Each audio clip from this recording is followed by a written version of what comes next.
Hello and welcome to this episode of The Federal. I'm Naved Anjum, and joining me today is the distinguished Kannada writer, Jayant Kaikini. Jayant, thank you so much for joining us today. It's an absolute pleasure to have you on this show. It's pleasure, Navid. It's pleasure talking to you, and it's always pleasure talking about a book when it's being released, and because that's the only time people talk about it. So So, I'm very happy. I'll relish this interview with you. so let me, before we begin, Jayant, the questions about around the book, and of course, there's much more to ask. So let me briefly introduce you to the viewers. Jayant Kaikini is, of course, one of the most popular and prolific Kannada writers. He has written numerous collections of poetry, short stories, plays, and essays. He is also a very consummate lyricist and a scriptwriter. His romantic songs are quite a rage, in fact, and he has legions of admirers across the country. He has also been associated with television for many years. Jayant was presented with a Karnataka Sahitya Academy Award for his collection of poetry when he was just 19. And then he went on, of course, to win three more awards for his short story collection. So today we'll be talking about a new volume of his short stories that's called Mithun Number 2, which has just been translated by Tejaswini Niranjana and published by Ika, an imprint of Westland Books. Jayant, my first question to you would be that, since this volume, like your previous volume, No Presence Please, which was published in 2017 and also translated by Tejaswini Niranjana, uh, they have one unifying factor, and that is the city of Mumbai. That it is just not just a backdrop, but much more than that. You had, of course, arrived in Mumbai in the mid 1970s as a young chemist looking for a job. And in what ways did the maximum city uh, make you minimal? It also sort of liberated you and gave you a sense of what you wanted to be. Could you talk about that? Oh, that's nice. You are asking for trouble. Moment you ask for Bombay, I'll go on blah blah. People usually tell, don't ask him about Bombay. We'll not stop talking. So anyway, thank you. And you said it so well. How to become minimal in a maximum city. I think they are connected. I mean, you can become maximum only when you are minimal, in a way. So that's the process of writing is also same, or any art perhaps, or any pursuit. It's becoming minimal so that you can become maximum in a different way. Yeah, it was a big cultural change for a person like me who come from small towns to Bombay. Gulzar's one song is there. I don't forgot the film's name. भरे दोपहर में छोटे छोटे शहरों से झोले लेके चले, or something like that. Like we all landed in Bombay railway stations, bus stands, in search of something which we didn't know. But Bombay was a very big, large-hearted. It itself is a large heart which accepted all of us. I could see, first of all, I felt it is a very friendly city. It was a very, very friendly city. People whom I didn't know, they easily smiled at me. Person who's sitting next to me was not offended if I ask him anything, or he will not feel hesitant to ask me something very uh, crucial, or even his private things, something like that. So suddenly it was like, in our when we were young, whenever we bought a new T-shirt which has a print, colorful print and all that, after washing, so that print should not get evaporated when we put it for drying, we used to make it ulta, means inside out, and put it on the line for drying. I felt Bombay made me ulta and put it for drying, or people like me, like it's just inside out. It was like being naked, like it was like being naked, or it was like taking bath, so many people together in an open bathroom, like that kind of a feeling which I never got in any kind of a city. I gone to Hyderabad, I gone to many cities, but Bombay was something which was very special, and it you suddenly moment there was a umbilical, there was something, it started breathing in me the next day. the moment somebody whispered in my ear, "Utarne ka hai kya?" So from that point, in a local train, Bombay started breathing in me. So Bombay somehow suddenly opened windows of so many things, so many languages, so many people, so many crafts, so many, there was no time, there was no idle time for the mind to have any trash. Mind was either busy doing something or the other. So that made me or most of the people who came in 70s, mid 70s, cling to Bombay like a baby would cling to a mother. That's how it was. And these 16 stories are also they stand out in the sense that they are not distantly observed stories.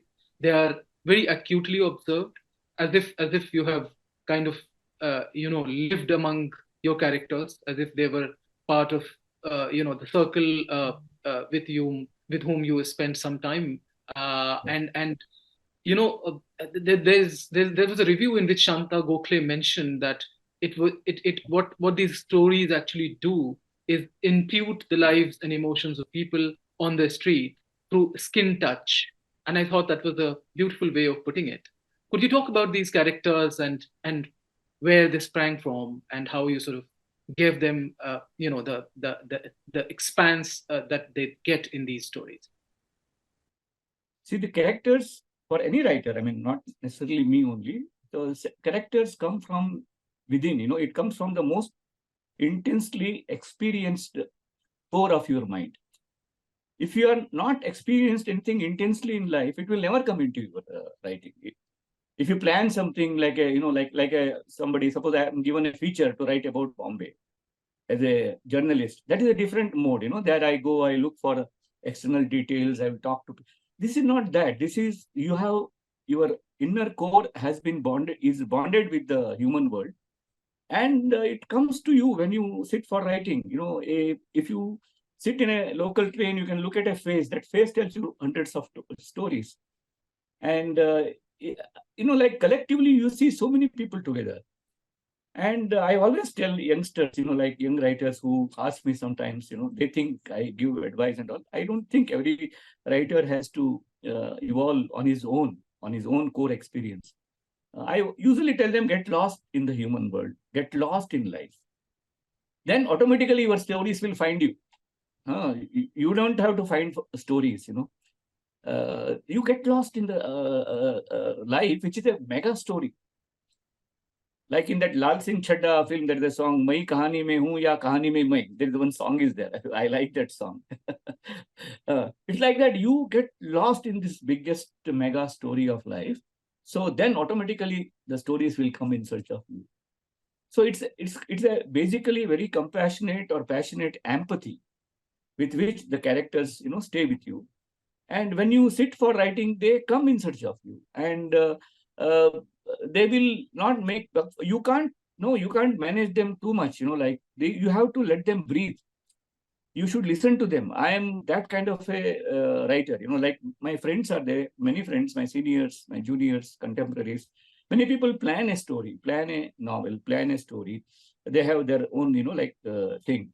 But I don't do that. I just start a story. And then I go where the story takes me along.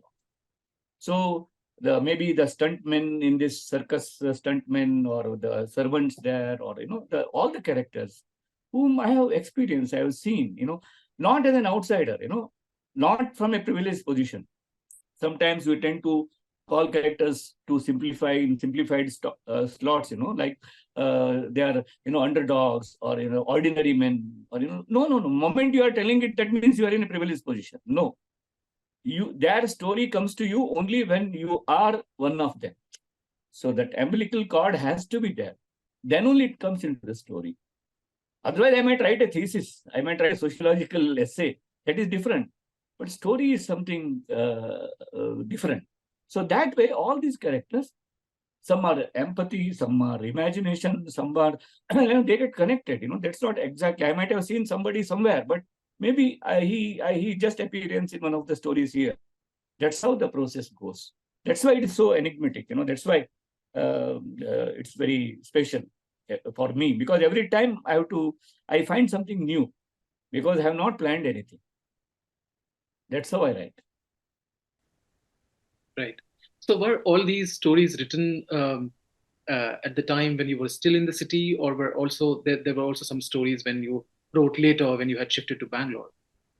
No, these stories, whatever we are talking about now, these are all picked from my body of work of last 50 years. Right. So these Bombay stories, of course, happened only when I was in Bombay, and a couple of them after I shifted. I was there for 23 years. So these stories, it was not planned that we'll make a Bombay story book. Nothing like. I have written stories about Bombay, Gokarna, Bangalore. Gokarna is my hometown. It's near It's in Karnataka coast. So my stories have so many physical spaces. But it was Tejaswini Niranjana's idea that we'll pick up Bombay stories because they connect to each other and collectively they make a different resonant bunch. So that was the idea for No Presents Please. And I think Karthika, who is the editor at that time in HarperCollins, was behind it. And Karthika is the editor again for this book in Eka of Westland. And she's the, motivator for this bunch also. So it was a nice group activity. And then I also realized how seeing them together, because in my short original collections in Kannada, if you see, they are along with so many other stories. Like there are a couple of Bombay stories, a couple of some Mangalore stories, Goa stories. See, I'm telling these names just for a reference sake. Otherwise, I never feel that they exactly belong to those spaces at all. So it's a coincidence that they're happening there. That's what I always feel. So this Bombay bunch was picked from my published stories. So first bunch came 5 years ago. This is the second bunch. Right. And now, as you rightly said, I'm looking at them after a long time because they were written in 70s, 80s, 90s. It's a new experience for me too, because at that time I was almost 30 years younger than what I am now. So it's a very interesting experience when I go through these stories now when they are coming in English. Right. And also, while we are still at Mumbai, and it's called Mumbai, then it was of course Bombay. And Yes. I wanted to ask you if you could tell us a little bit about your memories in the city. I mean, some of those that have still stayed with you, and also the fact that if you were to write about the city and its people, would you write them differently, or in terms of craft, how would they be different? Yeah, it's, city has remained with me. And it is I always feel that, the memories are fresh. If I remember something today, it has something to do with today. There is nothing like old memory, If I'm a tree, my memory today is like flower coming, like the flower, blooming today. It might have come in me from this, but it has to take today's oxygen and today's water and today's, so that way, Bombay's memories keep me alive most of the time. There's so many. So first of all, I had very good, parent-like mentors there. Yashwant Chittal, one of the fine writers in Kannada. He was in Bombay. He was in Bandstand, Bombay. And then there was Arvind Nadkarni, poet. He was there. Vyasrai Ballal, another senior writer. And they were all very kind to me. I used to go there on weekends when we were not having a job, and they had helped me, in so many ways. And Chittal was a big writer. He was writing a Shikari, one of the finest novels on corporate this thing, exploitation in 1976. It is come in English also. Penguin has published that Shikari. So, yeah, he was writing it then. So he has read every chapter, every line to us. Even when I read that book now, I hear his voice because I have heard it from him sitting in his balcony. It was very interesting for us, liberation from a small town, like seeing lovers in public, like, bandstand or beach was a new thing for me at that time, like we have never seen it in our small towns. So it also liberated us. So whenever he used to read a novel in his balcony, I used to look out and getting distracted by those pads on Bandstand Beach. Then he used to tell me, that you see later, no, first listen to my novel. So these kind of very interesting, parallel worlds were there. I remember so many things. Once I saw, at that time, we used to see that Shirdi Sai Baba drawn on the concrete roads or tar roads, and people will throw coin on them. The one artist will draw it with chalk piece and everything. What used to happen is once that artist is done with that area, he will go somewhere else. But that picture is still there. That chalk big design is still there. If rain comes, it will be washed away a bit. But again, somebody else. I saw one day one girl sitting there, sitting on the face, near the face of that Sai Baba, Shirdi Sai Baba, and trying to cover it with a plastic sheet when it was raining. Because she wanted to save that picture so that tomorrow onwards or after the rain is gone, she will just brush it up and she will start, collecting the coins from there. So that image, she's trying to this thing. And then you remember there was a water deluge in, I think it was in 2003 or 4. I don't remember exactly. We were all stuck in taxis for 18 hours near Mahim, near Bandra. I was there that day. At that time also, I could see how the city was reaching out to people, how people were, I could see children getting down from bus, and the people who are in adjacent buildings used to call children from the bus to stay with them and go next day. Students with uniforms will get down and people will be helping. I remember bargaining with a merchant for a shopkeeper for this distillery water, and we were not sure whether we'll get water or not. It was pouring down, but drinking water is the problem. So I asked him, take more money, but give us 2 dozens of bottles. He said, nothing. You are not the only one who is trapped. So you want one, I'll give you 2. Don't ask for more because there are the rest of the people who need that. He told me. So this wisdom of market, there is a different kind of a human wisdom reaching out to people, which was very, very interesting, and it was new. And another experience I tell you, because while telling this, I remembered it. Once I was waiting near a bus stop, and in Mulund, me and my friend Mukund Joshi, he's another senior writer who was my a elder brother. He was teaching in Ruya College, and he has done a lot of translations from Hindi to Kannada, Kannada to Hindi. And we were talking, then there were 2 sex workers standing there.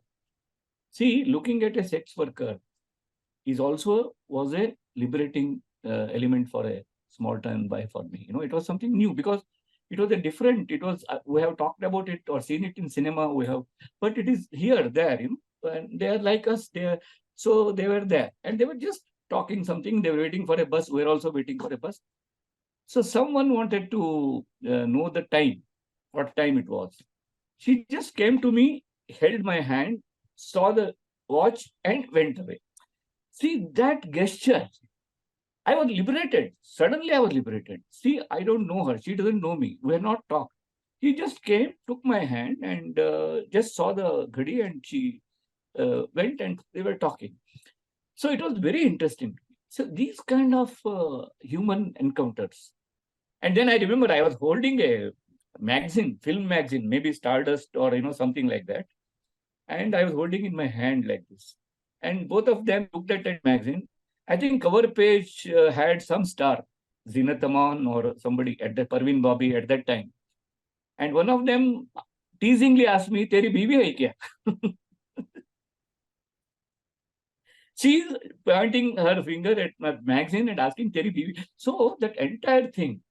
So she was teasing a sane, so-called sane society, normal society, civilized society from that angle, So you people have see, that entire thing was so abstract. These kind of things, they are the ones which make us minimal in a sense and maximum in another sense. Right. Talking about these characters, Jayant, did the fact that you yourself were a kind of a migrant in the city, and most of your characters in these stories are people who, as you mentioned, and across these 2 volumes, are people who come from different parts of the country to this big metropolis with their own different dreams and different ideas of what they want from life, and I was just curious if that is something that sort of struck you, that about these people, that they were also looking for some kind of semblance of a better life, maybe. Yeah, that see, that I always feel that unknown tomorrow, no, is very enigmatic. It is the unknown tomorrow which makes us, still be ready for it, because we don't know what it is. And Bombay was something like that. We had so much different kinds of people from different places. So that's why one thing which I noticed, which I keep telling to people wherever I go, I was there for 24 years. And I never heard questions like what caste you are, whether you are veg or non-veg, whether you live in a rented house or a ownership house, whether you own a car or don't own a car, or whether you, if at all you have a car, it's first hand or second hand. If it is second hand, you run it on gas or you run it on petrol. Yeah. All these periodic table kind questions, that I never heard these questions in Bombay in 24 years stay. That was very special for me. You go to anywhere else in India, these questions will come to you in a different ways, but not in. So whenever I was there, it was not there. So that was one thing. And multilingual sensibility. Like, I like that. But it is not monolithic. It is, it's a plural, city of plurality, So it's a multilingual. Like, I speak Konkani at home, or Konkani is our mother tongue. We speak Konkani at home. And then in a train, I used to talk in Hindi with my friends, fellow travelers. In a factory, I will talk in Marathi with my colleagues, and English, and like that. So, and then I come back home and write in night, I write in Kannada. So it's very interesting, like 5 languages I used to speak. Each language is a mode of thought. I always feel, each language opens a different this thing. So if you, interestingly, all my characters, it could be Dagdu Parab, it could be KK, it could be Pyarelal, it could be Keku, it could be Tejbali, it could be Dumpy. All these characters, they are not Kannadigas, but they come into my story and they talk in Kannada. So that's how it is. That's where that multilingual sensibility. In a way, I think it was Tejaswini who pointed it out. She says that my stories in Kannada, I'm telling you, in Kannada, my stories in original, they liberate characters from that linguistic identity. So moment you are a Kannadiga, you attribute certain things. Moment you are a Tamilian, you attribute certain things. In my story, the Antariksh Kothari, people don't know who he is, but he is in my Kannada story. Kannada reader is reading him. So they are liberated from a linguistic slots in a different way. So that's where I feel, and that one thing, like something to do with your minimal and maximum thing.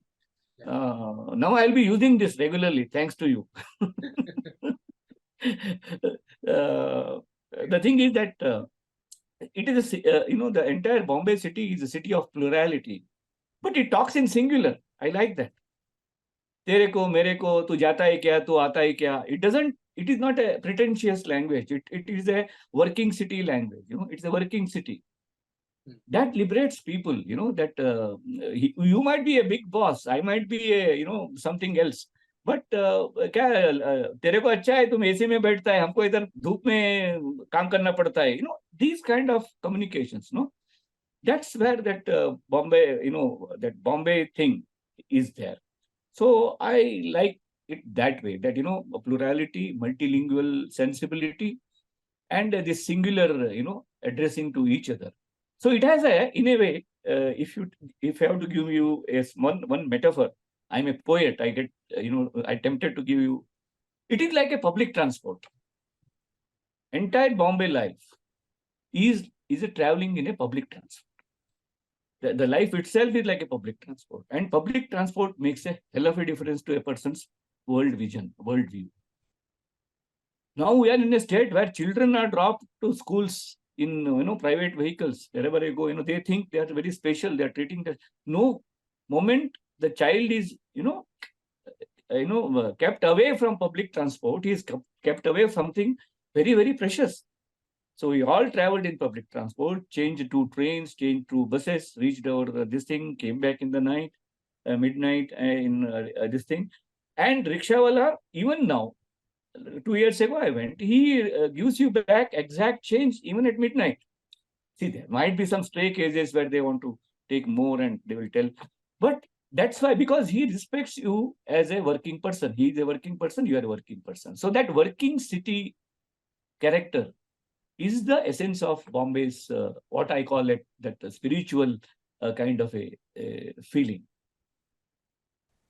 And most of these stories also have the setting of the hospital. And could you talk about this? What is it about this liminal space between life and death that sort of fascinates you? Or what was your idea behind setting most of these stories in hospital? Yeah, because I'm almost obsessed with hospitals, because that's the only place where I think that minimality comes to another brink, So nothing helps you there. You are waiting outside the operation theater, or you are waiting outside the labor room. You are sitting next to each other. Your patient is undergoing in OT1, another person's patient is OT2. The silence there. See that silence, different kinds of silence there. And operation theater or a hospital or a medical space is a very human space where a human being is trying his best to save another human being. Anonymous, he's patient number 304. He doesn't even know what is his name. So, and see, so many people, they are together in an operation theater and they're trying to save a life. They're trying to reduce a pain of an individual, a fellow traveler. That is the essence of all art and pursuits. That's what I feel. Even a writer, sociologist, even a scientist, even a painter, anybody, even education, it's all trying to do the same thing, trying to understand human predicament, trying to understand human plight, and trying to help him heal himself, to become, evolve into a better being, better, safer, healthy being. That's why hospital is a very, very pure place for me. It's almost like a temple to me. Like I keep telling my friends or youngsters, go to see. They don't know what they say. Like I say, you just yoga and all. Don't pay heavy money and go to some yoga classes. Go to hospitals. I tell them, just go to municipal hospitals. See, wait in the queues there. See how people come. How you be there 2 hours, 3 hours. That is the therapy you have to go through. So that's where that the preciousness, how precious is the life which is we have, is that comes to us. It hits us very hard. But moment once you are discharged at home, again you're back to all your old games. That is different, but it will have an impact on you. And yeah, that's why I feel that the medical science and literature has a lot to do in common. This anonymity that you're talking about of hospitals, did you sense that anonymity when you arrived in Mumbai from Gokarna? And that something that sort of bothered you, or was that something that you were quite comfortable with from the very beginning? It was very liberating to me. I was not bothered, because in a native place, you are known as somebody's son. Yes. My father was a teacher. He himself was a very well-known writer. Yes. So I was always known as Gaurish Master's son. Gaurish Master means Gaurish teacher. So you are in a native place. You are someone's son, someone's grandson, someone's brother, someone's elder brother, someone's neighbor. See, here that was not there. Even at housing societies where I stayed, I saw people were identified as Pinky ki mummy, Baba, Suresh ka papa, Suresh ka nana, uski nani. Means the adults got identity from the youngsters. So otherwise they had no identity in housing societies, in flat, apartments and all. So that was very interesting for me. Like they don't know me, but they are with you. They help you. They if they want anything, you will not believe. Nobody believes this. Like I think it was when I was looking for a job, I think 1976. I had gone for the interview. At that time, there were no Xerox and all. I had gone to interview with all original certificates somewhere in VT area. After the interview, I saw some film. Then New Excelsior. Then I came. I took a ticket in VT, Victoria Terminus. Now it is Chhatrapati Shivaji Terminus. So VT, I took a ticket. I came running, and I was so relieved that my interview is over.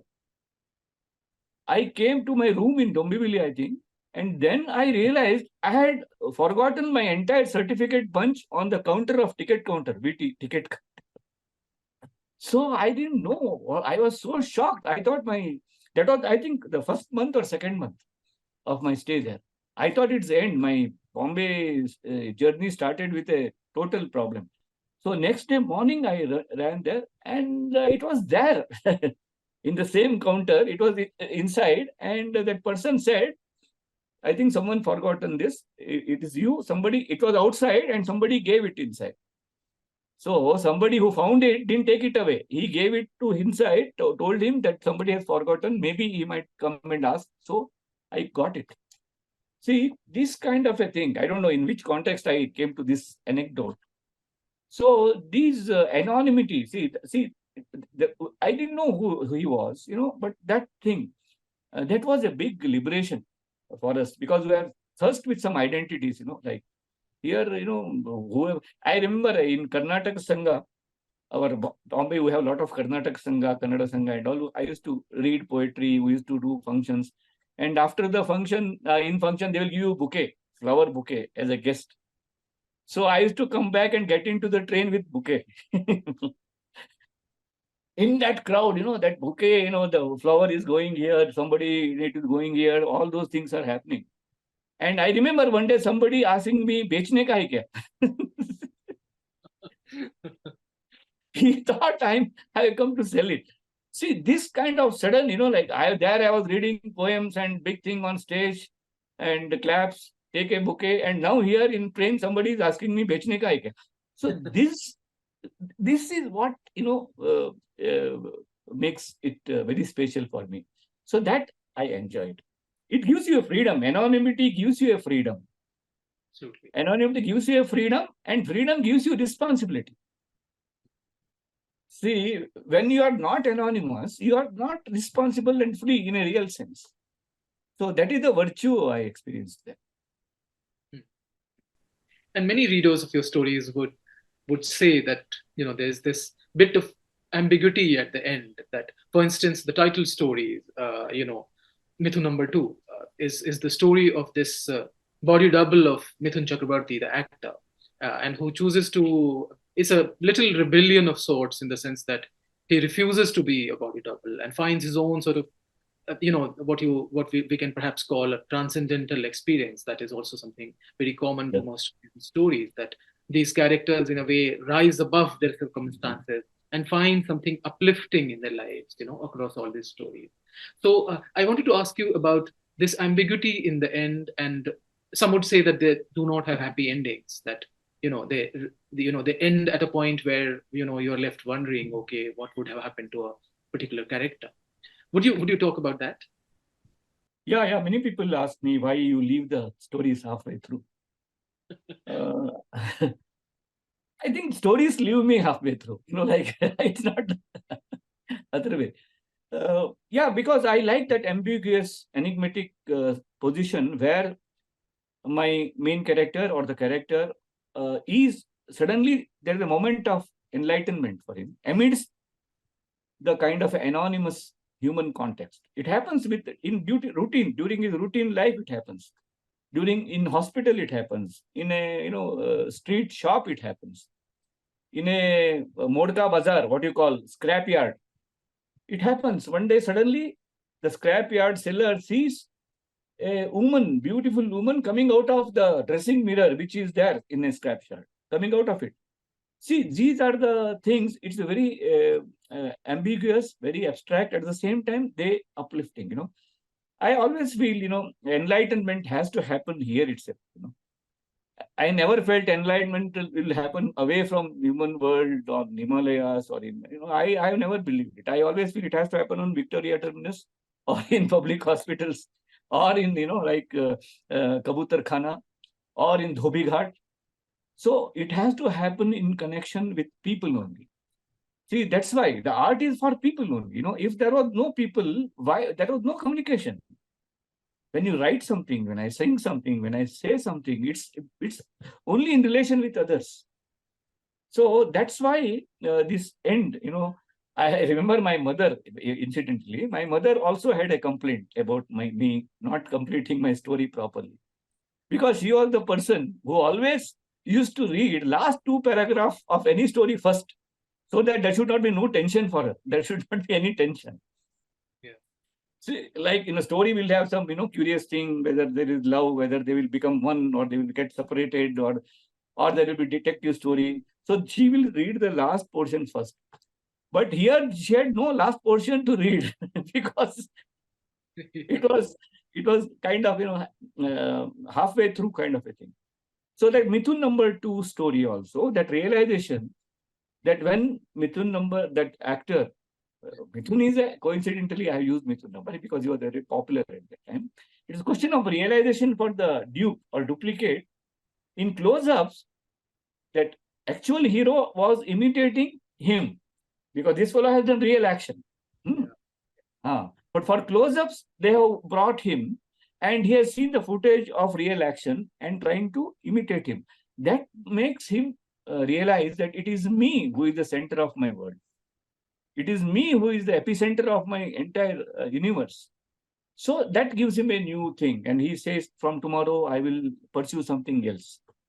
So these kind of things. So yes, I like those kind of things because they will open a new thing. Because I always feel unwritten next line is the strength of this line. Unwritten next chapter is the strength of this chapter, like unknown tomorrow to us. So that's why that kind of a abstract, not abstract actually, ending. But I don't think we can, summarize it like happy ending or unhappy ending. Nothing like happy or unhappy in life. So it's again a simplified expression. But yeah, logical ending. People have that. Logical. This might happen. No, suddenly there is some shift is there. And it is not that. Sometimes what happens is once that end is done, you are lost interest in the story. For me, the process which leads to that realization is more important. If that process was not there, that realization will not have the impact which you experience in a story. If that realization has to be happen, then that prelude has to be there. That it's like a climax of a raga, Hindustani rag, or like whatever it's a climax for which you have to have that prelude and that journey. Can you talk a little bit about the spaces that your characters occupy, from a chawl to a street to a footpath? Yeah. See, it's a very, I told you, because Bombay, lower middle class, that is the areas where, they are very close to me because you can see people there. People are there. What we love about India or Indian cities is the people. People of different kinds, people of different beliefs, people of different language. 2,200 languages are there, all different varieties. So those kind of people living together is the spiritual strength of a place. That's why people come. So it's not monolithic. It is so much of variety. So many languages you can hear. You walk through a chal, you can walk through in a chembur or anything. So many languages you can hear. So those spaces are, like people used to go home, most of my characters, only for taking bath and eating. Then they're outside again. That is that main life happens outside, like. So that's the thing. Yeah, it's like, like the space when you say, if you take a photographer, this might connect to your earlier question also. When during photography, you have a lens, you have, focus, but still you defocus and again come back to focus. So that kind of a thing, writer does or a poet does. Everything is known, but there's something you have to defocus and again come back to focus. So you reach that point, So all these spaces are in a defocused state in our mind, because experientially you have seen them all, whether it is footpath, whether it is a ganne ka ras, sugarcane juice, this thing, whether it is a photo studio where, girls, children in a school, after their fancy dress, they are brought there for a photograph. At that time, they used to play. There was no camera, mobile at that time in 80s, 90s. So I remember there was a huge queue in front of a studio in Mulund. On the footpath, all these kids dressed. One is a butterfly, one is a monkey, one is a, all these things, because they were waiting to go inside and take a photograph in a studio and go. So that is thing. There is more of you outside, so there is nothing. You can't hide anything from anybody. So whatever is there is the mind itself. I feel it's what we see is a mind. We have a notion that inner world and outer world. We talk for the convenience of antaranga, bahiranga, inner world, outer world. I think there is nothing like that. What we see is inner world only. It's outside. We can see it. So that becomes that for a writer or for a not be writer. Writer means again a privileged position. For any sensitive person, it's a very, very reassuring and very spiritual thing. It's there. It's all there. Life is so simple. With all its complications, with all its pain, with all its uncertainties, there is something which is very powerful about this moment that you can feel and experience there. True. Jayant, you arrived at writing, as a student of biochemistry. Literature is not something that you studied in a sense that, most of the writers would. And I was curious to know if, what was it about writing that, attracted you? What made you a writer? And some of the debt that you owe to other writers, and also what does writing mean to you? It's a very simplistic question, but perhaps you can give me an answer which is not so simplistic after all. See, I was a student of science, but like most of us from small towns of my age, we studied in our native language till 10th, till SSC. Then we went to English medium for graduation. It was a big cultural shock for us, from a small town to a big town, from a home stay to a hostel stay, from a Kannada medium to English medium. So that was a trauma, big trauma. Even now, I have dreams of exams, where I'm going, and so I have studied biology, and somebody says, today is chemistry. You have studied biology, and I wake up with a thread. See, even now, at my age, this age, that means that much impact that exams had on our mind. So I was feeling very uncomfortable. Actually, my father is no more, but he is. Writer is always there. My father was a writer, thinker. He was a radical humanist. He wrote, he was a very well-known writer. He was a teacher. So our house was full of writers, visiting writers who came to talk to him. He was not a fiction or poetry writer, but he was a big critic also. Yeah. So I had enough of these writers. Literature and writer was enough of. My image of writers were they only talk, they do nothing else. I always felt. They सिर्फ बात करते रहते हैं, कुछ नहीं करते. Nothing useful they do, they just keep talking.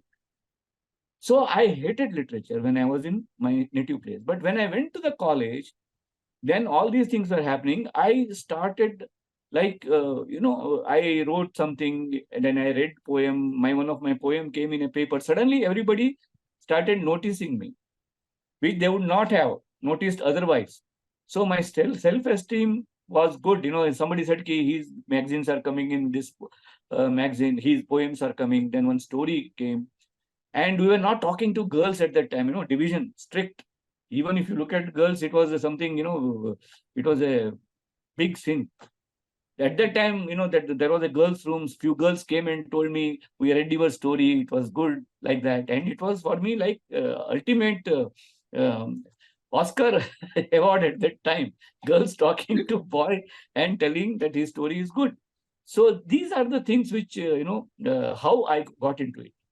And that's what, once you get into it, the pleasure you get while writing, it is very, that is the one for which you write. You grow when you write. That's why, when I don't, that is the growth within myself happens when I write. It is not, I don't write about something which I already know. But when I write, there is something else happens and I feel it's very interesting. That I started feeling when I was. So that's why, later on, I got a good expression for this. Yashwant Chittal, whom I told you, Yashwant Chittal always said, I write I write to know, he said. I don't write what I know. I write to know. Because writing is a mode of thought. I think, even otherwise, I think generally, bus late ho gaya. Okay, today Naveed is going to talk to me in the afternoon. I have to get ready. We will think like this. We will not sit and think about life and death and love and humanity like that. It happens when you write, when you sit and write. So that taste of that evolving space, I think made me go more into it. And that that dual thing, chemistry people looked at me with awe. Oh, he's a writer. And literary people looked at me. Oh, he's a chemistry man. Like that. I was not good in both, but get a benefit of doubt from both sides. So that also was very interesting. Right. But you were talking about women and female admirers, and you started, of course, writing as a teenager, and but even when you had burst on the literary scene, you had your charisma was no less than a matinee idol, and in a sense that you have many more female admirers. And I wanted to ask you if that had to do with the fact that you were writing something which was different, that you had a different, distinct, sort of, not just in terms of theme, but also in terms of your voice. That a new vocabulary, new expression, a new way of saying things, and also because you started writing poetry first, and then sort of moved on to short stories. First of all, because I was away in Bombay most of my prime time of writing, that helped me in so many ways. Because so many things were happening in language headquarters. Each language headquarters will have priority of that time. So it was postmodern era here, so many things were happening. The socially relevant literature was booming. And suddenly, social issues became very priority. And because modernist literature was liberated from romantic literature, so it was become existential, individualistic writing was happening. Then the socially relevant thing. So suddenly, without knowing, there was a syllabus set. So any new writer will go by that syllabus. He has to write this kind of poems. Since I was away, and I was not perturbed by any of this. I was driven only by my my sense of wonder for human world. And Bombay for me is a ideal space, where which whatever every art has to pursue, it happens in Bombay without knowing, in living state itself, transcending various barriers, being together and minimalistic. So I wrote in my own way, in a way, and to be very frank, don't mistake me, I was not very well responded when I wrote my works. From here, the people will see, you get when you send for some this thing, prizes you get in annual competitions in magazines or awards you get, fine, but you always crave for some critical response, some criticism going on. That way, I was not taken seriously at all. Even my contemporary writers, I don't know. And criticism also hardly responded to my this thing. So, hello, yeah, I didn't You get did you. get the awards, right? Awards, fine. That is, I always call them as lottery ticket. Okay. Lottery to milega to acha, it's good, it's fine. But I didn't take awards very seriously, though at that time, like it did a lot of good to my self-esteem. But you, as a writer, you are always want to know how the literary world is looking at me. I was not at all, I was not getting any signals, neither red nor green, nor, I was just like, like he's in Bombay, he's writing. That's what it is. And you simplify, like Bombay life. It's not Bombay like that only. See, it's about human world. So that way, in a way, it helped me to evolve my own rhetoric. I mean, my own world, my own characters. And that's why I wrote poetry, I wrote short stories, I wrote essays, I wrote columns. All I could write the way I want to. And suddenly I realized, again, don't mistake me, I found my readers in your generation now. Yeah, yeah. In my next That's generation. Suddenly they have taken up this thing. I feel good, the way they are not literary critics. They are not, they have not studied English or MA in English, or, they are not doctorates in, but they are responding to what I have tried 30 years ago. The stories and all which I have written 30 years ago, 40 years ago, 20 years ago, they find them very interesting today, which is a very heartwarming thing for me. So that's how, I mean, in a way I was safe. And another thing, you mentioned it, I write lyrics for films. So that makes you very popular. Makes you very popular. And we have a notion that like highbrow, people will sometimes have something popular means it is not worth, they always feel populistic, they use that word popular as a demeaning word. Yeah. But here it has worked in a different way. The people who are fond of my songs, there is a reverse osmosis. They have started reading my books. So it's very interesting. When I get mails and letters, I find they are a fan of my songs also, lyrics also. They are a fan of my short stories also. Not because I don't mean that they are praising me, but I say they are exposed to both. That osmosis is there between two worlds. So that has kept, and I have my own space of my subjects, my words, my characters, my expressions, my images, my metaphors. So it's there. Right. But would you say that the Kannada literary establishment has sort of not given you your due because they have sort of somewhere dismissed you as somebody who is writing for entertainment and not for the purest literary pursuit? No, I mean, like that literary and entertainment has happened very recently. Right, right. Last 15 years. So even before that, I wrote my most romantic and most popular song at my age of 52. It is right.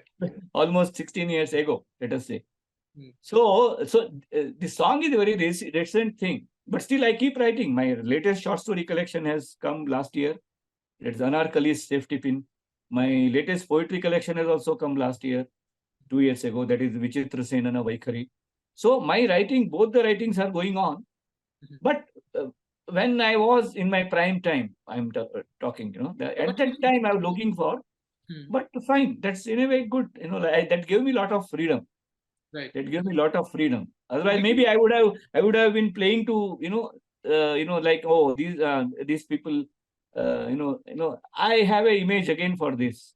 I always feel we writers are, like we are plants or trees in a forest.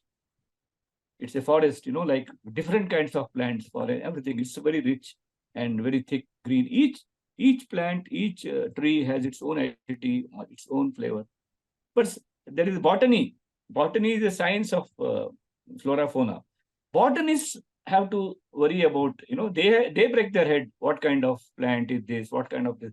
But plant need not worry about botanists. Plants have to send the roots down, take the nourishment, and grow towards sky, bloom towards the light. That's what it is. This is what art does. Sometimes we try to look from botanist's point of view. So this critic tells that I am writing about Bombay, only Bombay. I am obsessed with Bombay. So from tomorrow I'll start writing about Hyderabad. See, these kind of things should not come to me. See, I should be very, very sincere to what my impulse says. So that way, my that kind of a syllabus was not put on me. I didn't allow it to bother me. Right. So you never tried to analyze what was the reason for their indifference of the literary establishment towards you and your writing. No, I was it sometimes what happens if ignorance or something, like when somebody avoids you or gives, you become more egoistic, Huh. I almost had a feeling that they didn't have an antenna to grasp my talent. I'm sure, I'm pretty much convinced that's the case. I always felt they didn't have an antenna. They are into their. I felt bad for them. I felt bad for most of them because they are lost in their own old parameters and very limited way of looking at things. So because every writer, every poet has a different voice. His tools are different. His structure is different. So I felt bad how these people are not able to understand this. So that's what it is. I mean, I felt sometimes bad, like how do I convince them? And you can't explain things, right? You can't explain things. This is this and this is that. That's Also, what I think. I should not talk more about my own literature. also the fact that while in your early career you got many, I mean, even though it was Karnataka, Sahitya Academy Awards, and one would have hoped that in your later years you would perhaps be getting much more recognition, not just from the state academy, but on the national level. And I think at the national level there have been many Kannada writers who have been given in recent, the award in literary in recent years. Do you have any sort of bitterness or anger or anything? What do you feel when you get this sense that even some of the lesser writers would have been awarded in recent years, but they have somehow tried to ignore what you have done in since the time you wrote those short story collections for which you got the award? No, it doesn't. I think it's a different system, ecosystem. Do you blame the Yeah, politics over the award, yeah. I or think it's a different ecosystem. I think it's a different thing. I mean, that link between the quality and awards and the seminars and that's last. I think last. I don't know. I mean, there's something. It doesn't matter to me. I mean, like it could have mattered when at that time, 20 years ago. But now it hardly, because for me, if I get a good poem, that is a precious award for me while writing. For a poet, when he writes, what poem he gets or what story he gets is the best award he can get. Rest all, like it's nothing much. I mean, it's like that bouquet which gave me in Karnataka Sangha, which I brought yeah. in local train and troubled people around. It's all same. I mean, like, so I honor and I appreciate. My regards are for everybody who gets awards. I don't demean the awarded people, but somehow I'm little. I don't take them very seriously. I don't take them very seriously at all. So So, where to look for motivation then? What inspires you? What motivates you then? understanding life, the pleasure of understanding life is the ultimate motivation. See, nobody writes nowadays. That's the problem. When I meet young writers, they first introduce themselves and then say, I have won 3 awards in last 2 years. See, winning the award is not the goal of writing. Winning any award is never the goal of writing.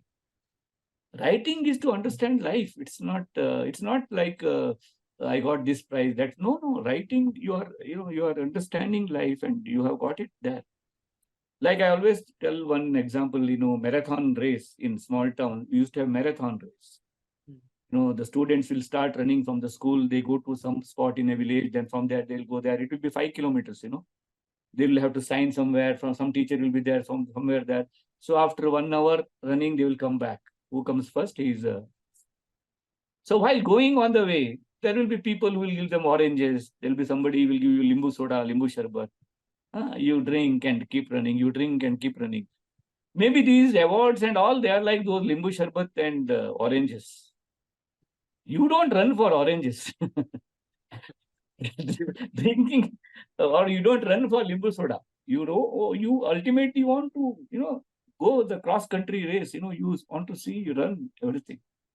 So that's how we have to look at it. That's what I think. We have covered a lot of ground, Jayant, and one last question that I would like to ask you is about the Kannada literature. I mean, today, if you look at the landscape of Kannada writing, what hope does it give you? Who are some of the names that you would like to share with us?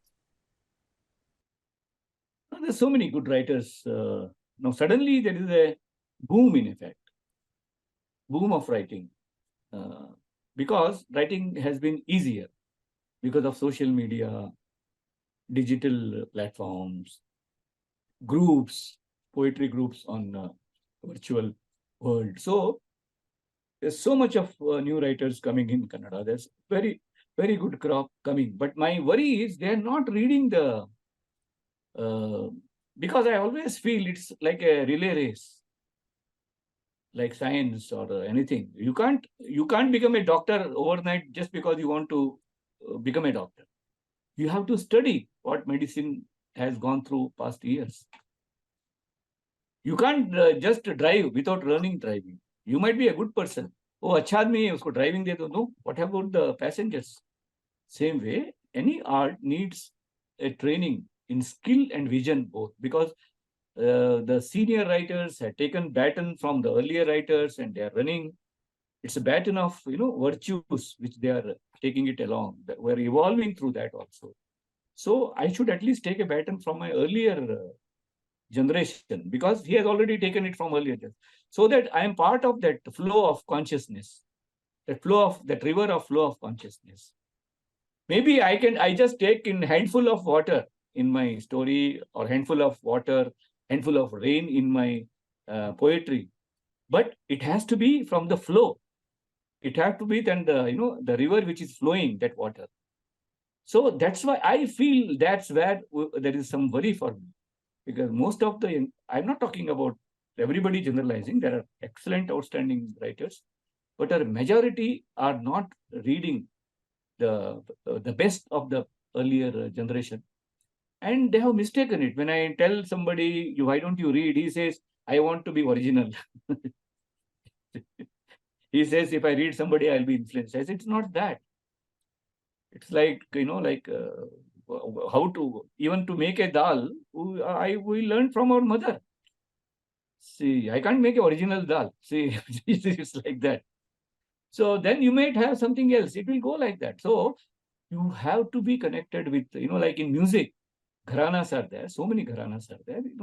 It has come from there. Same way, literature also has so many gharanas, different school of thoughts. So the new writers have to read. And luckily, their things are available now. It's easy for publication. Books are available. Films are available. And that's one thing I feel, musicians, they don't read. Writers don't see films. See, that's very thing. That's very, it's like splintered way. You should be open to everything. You should be open to music, literature, life, cinema, art, theater. It's all a collective pursuit. So there are bright minds. They write well, but the wisdom, the experiential wisdom, which has to come by be in touch with the flow with the predecessors. I think there is a little concern there, because the connect, I tell you, connect with your own predecessors, contemporaries, that is there as a writer, the skill and everything, but connect with the human world also. Connect with the human world is very vital. Otherwise, there is no point in writing. If I am digital, if I keep on sending you good morning messages with flowers and all those things, and if I don't smile at you, if I meet you in the road in the morning, what is the point? That's what is happening now. So writing is happening, but there is no connect to the actual palpable living world. So that's why I always believe written literature, whether it is poetry or short story, is like ECG of our society, electrocardiogram of our society. So when you go to a heart specialist, he takes a ECG and looks at the report, and it tells you the health of your heart. So poetry and short story, or a good literature, any literature which comes, is it tells you the condition of your heart of the society. So I think that's what it is. So more dearer and nearer the life becomes to us, the ECG will be good. Right. That's a beautiful way to end this conversation, Jan. It was an absolute pleasure talking to you.